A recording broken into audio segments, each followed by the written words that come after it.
बिस्मिल्लाहिर्रहमानिर्रहीम, अस्सलामुअलैकुम। Welcome to my channel. जैसा कि हम सब जानते हैं कि CSS 2021 के रिटन पार्ट का रिजल्ट आ चुका है। जितने भी स्टूडेंट्स पास हुए हैं, दो students who have pass the written exams, उनकी लिस्ट आ चुकी है। और जो स्टूडेंट्स अनफॉर्चुनेटली पास नहीं हो सके, इसका मतलब हरगिज़ ये नहीं है कि वो अचीव नहीं कर सकते।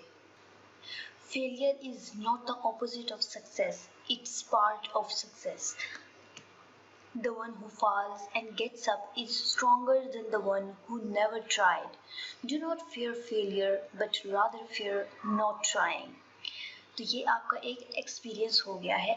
अगर ये आपकी फर्स्ट अटेम्प्ट थी तो अभी आपके पास 2 अटेम्प्ट्स बाकी हैं। आप दोबारा से कोशिश करके अपने गोल को अचीव कर सकते हैं। और अगर ये आपकी थर्ड अटेम्प्ट थी, इट्स नॉट द डू और डाई सिचुएशन। आपके पास और भी बहुत सारे चांसेस, बहुत सारी चॉइसेस अवेलेबल हैं। उनको अप्रोच करें और ट्राई करते रहें। Let me tell you the statistics of CSS Competitive Examinations 2021.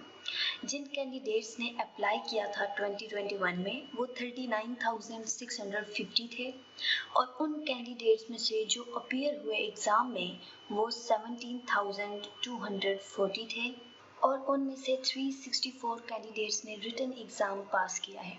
And the pass percentage with respect to appeared candidates is 2.11%.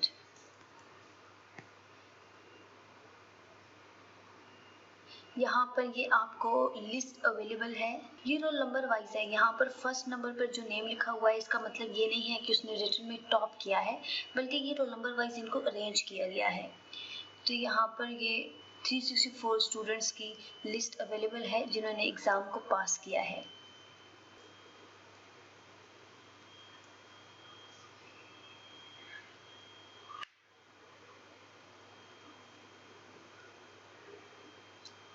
ये लिस्ट PDF फॉर्म में FPC की वेबसाइट पर आपको अवेलेबल है। अगर आप देखना चाहें तो इसको डाउनलोड करके देख सकते हैं।